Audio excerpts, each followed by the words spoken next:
Hi, everyone, and welcome back to Alisa English Podcast. I'm Alisa, and today we're diving into one of the most important, and honestly, most overlooked skills in English learning: reading. Now, let me ask you, have you ever tried to read an English article or book, but ended up feeling bored, lost, or just tired? You're not alone. Today's topic is how to improve your English reading skills without getting bored. That's right. We're going to make reading in English more enjoyable, more effective, and even addictive. Let's jump right into it. Let's dive into a key mindset shift. Reading is more than just understanding words. Many language learners think that reading in English is all about knowing vocabulary. If I don't know every word, I won't understand the text, they say. But here's the truth. Reading is not a word-by-word activity. It's about understanding the message. When you read, you're actually doing much more than decoding vocabulary. You're grasping main ideas, following the logic and flow of arguments, visualizing scenes, characters, emotions, and hopefully enjoying the process. If you're just translating every line, your brain gets tired. You lose the rhythm, you miss the point. And let's be honest, it starts to feel like a chore, not a joy. Reading should feel like you're going on a journey, not solving a puzzle. Let me give you an example. Imagine you're reading a short story. You don't need to know every word. If you understand the main characters, the conflict, and how things change, you've succeeded. Use this strategy. When you finish a paragraph, stop and ask yourself, what's the main idea here? Or, why is the author telling me this? This helps shift your focus from translation to comprehension. And here's a great idiom for you. See the forest, not just the trees. It means don't get lost in the details. Focus on the big picture. So remember, reading is not just about looking up words. It's about connecting with the content, following the argument, feeling the emotion, learning something new. Let reading be something you enjoy, not just another English assignment.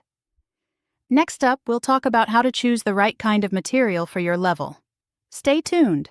All right, let's move on to something super important for building a reading habit. Choose the right material for you. If you've ever felt bored or frustrated while reading in English, you're not alone. In fact, the number one reason people quit reading is simple. They're reading things that are either too hard or just not interesting. It's like trying to run a marathon in shoes that don't fit. Of course, it's uncomfortable. So here's my advice. Pick what you love.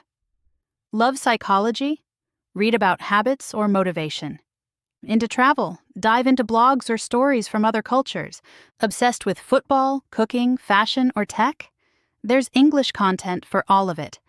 When the topic excites you, reading feels less like studying and more like exploring. And don't aim too high at first. Choose something just below your level. Yes, below. Why? Because when it's easy to understand, you enjoy it. You flow with the story. And that's when learning happens naturally. Start with small things.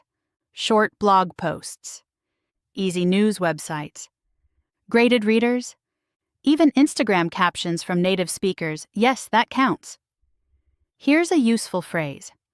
Don't bite off more than you can chew. It means don't start with a giant novel if you're not ready. Build up slowly. And another good one? Keep it light and keep it moving. That's the secret to staying consistent. So remember, choose content that matches your interests and your level. Because when reading is fun, you'll do it more. And the more you do it, the better you get. Next up, let's talk about how to build reading into your daily life, even if you're super busy. Okay, so now that you've got the right material, let's talk about how to read more effectively, without feeling overwhelmed. Here's a method I teach many of my students, and honestly, it works like a charm. The 3-layer reading method. Think of it like peeling an onion. One layer at a time. Each layer helps you go deeper, but without pressure. Layer 1. Read for the big idea. This is your first read. And here's the rule. Don't stop. Don't look up words. Don't translate. Just read for the general meaning. Let your eyes move quickly and try to get the overall message. Even if you only understand 70%, that's totally fine. This trains your brain to handle real-time reading, just like native speakers do. Layer 2. Read again, but slower. This time, bring out a pen or highlighter. Underline any words or phrases that are new, strange, or confusing. You're not trying to understand everything, just noticing what stands out. Layer 3. Check and confirm. Now take a few minutes to look up just some of those words, not all. Pick the most important ones. Then reread the paragraph again and see how your understanding improves. Here's the magic part. Because you saw the same text 3 times, your brain starts to remember it better. Naturally, no flashcards, no cramming, just smart, active reading. And guess what? This method also helps with word retention, sentence flow, and comprehension, all at once. The goal here is not perfection. It's progress. You're building your reading muscle in a way that feels manageable, not stressful. So next time you read something in English, try the 3-layer method, and watch how much more confident you feel. Coming up next, we'll talk about new point. All right, let me share one of my favorite learning hacks. It's simple, fun, and incredibly powerful. Audiobooks plus text equals superpower. Now, you might be thinking, isn't reading enough? Well, reading is great, but when you combine reading with listening at the same time, that's when the real magic happens. Here's what you do. Pick a book, article, or transcript that you're interested in, and find the audio version that goes with it. Then listen while reading the text. It could be a fiction audiobook, a TED Talk with subtitles, or even a news article with narration. What happens next is amazing. Your brain starts making multiple connections at once. You hear the correct pronunciation, you notice the intonation, and you understand the meaning, all at the same time. It's like having a native speaker right there with you, guiding your reading. You're not just reading with your eyes, you're absorbing with your ears and brain too. This is especially helpful for fiction books, where characters speak naturally. TED Talks, where you get emotion, ideas, and rhythm. Narrated articles or podcasts, which are great for real-world listening. Pro tip: if the speaker talks too fast, slow it down a little using your audio settings. No shame in that. It helps you follow along and build confidence. This method boosts your listening skills, improves your reading fluency, and helps you remember vocabulary better. Honestly, it's one of the most effective ways to train your ear and your eye at the same time. So if you haven't tried it yet, give it a go. Just 10 minutes a day with a story, and its audio can make a huge difference. And coming up next, we'll explore another trick to make new words stick, so you don't forget them a week later. Build a reading routine. Now let's talk about something really important: consistency. You've probably heard the phrase, little by little, a little becomes a lot. And when it comes to improving your English through reading, that couldn't be more true. Reading once a week? Honestly, it doesn't do much. You forget what you read, you lose your rhythm, and it becomes hard to stay motivated. But reading just 10 to 15 minutes a day? That's a game changer. Here's how you can make it a habit, without adding stress to your life. Start small. Read for 10 minutes in the morning with your coffee, or at night before bed. It's a peaceful way to start or end your day, and it builds momentum. Keep something to read always available. Maybe a book in your bag, a PDF on your tablet, or a reading app on your phone. No excuses when you're waiting for the bus or sitting in a cafe. And here's a powerful tip: track your reading. Use a journal, a calendar, or even an app like Goodreads or Notion. Write down what you read and how you felt about it. This gives you a sense of progress, and that's super motivating. The key is consistency.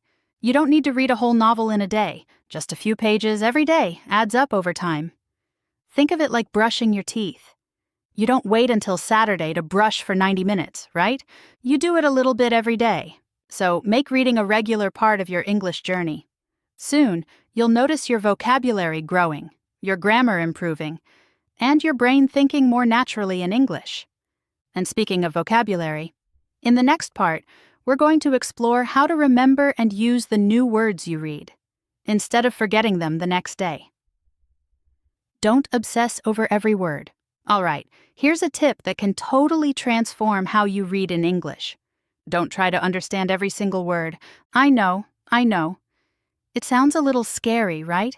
You're thinking, but what if I miss something important? Here's the truth. Good readers don't stop for every word. Even native speakers skip words or guess from the context all the time. Why? Because the goal isn't to translate, it's to understand the message. If you stop every few seconds to grab a dictionary, it's like driving a car and slamming the brakes every 5 meters. Not only does it slow you down, but it also makes reading feel like a chore. So instead, try this. First, guess the meaning from context. Often, the words around the unknown word give you big clues. Second, if the word doesn't block the meaning of the sentence, just skip it. You can always come back later if it shows up again. And third, limit yourself. Look up only 3 to 5 new words per page. This keeps the flow going and you stay focused on the big picture. Remember, fluent reading doesn't mean perfect understanding. It means smooth, confident reading. You're getting the message, following the ideas, and enjoying the story. And that's what really matters. So, next time you sit down to read, give yourself permission to let go of perfection. Trust your brain. It's smarter than you think. All right, let's move on to the next powerful strategy for building your English reading skills. Reflect and use what you read. All right, let's talk about what happens after you finish reading. Reading is powerful input, no doubt about that. But here's something many learners forget. To really lock it in, you need to use what you read. That means turning passive reading into active learning. Let me explain. After reading a short story, an article, or even a blog post, don't just close the tab or put down the book. Take a moment to reflect. Ask yourself, what did I just read? What stood out to me? What words or phrases were new or useful? Then try one of these simple activities. Write a short summary, just 3 to 5 sentences about the main idea. This helps you remember better and trains your writing. Tell someone, a friend, a classmate, or even just speak aloud to yourself, today I read about. It's a great way to turn input into output. Note down useful phrases, not just individual words. Grab full expressions or sentences you liked, and think about how you might use them in your own speech or writing. This makes reading active, not passive, and that's where the real magic happens. When you reflect, reuse, and personalize what you read, it becomes part of your English.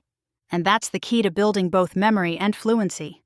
So remember, don't just read and forget. Reflect, speak, write, and use it. Now that we've explored some of the most powerful strategies for becoming a better reader, let's wrap up today's episode with 5 useful words and idioms you heard throughout. The second word is flow, meaning smooth movement or progress. Example, don't stop to translate, just go with the flow. The third word is graded reader, meaning books written for learners at different levels. Example, start with graded readers before trying native novels.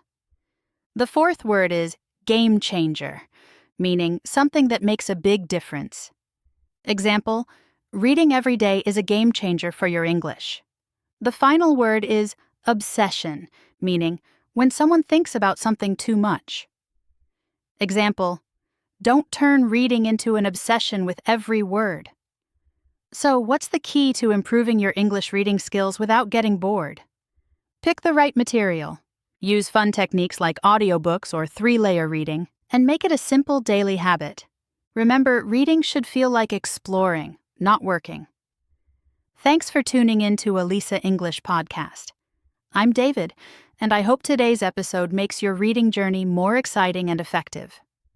Until next time, keep learning, keep exploring, and keep growing your English power. Don't forget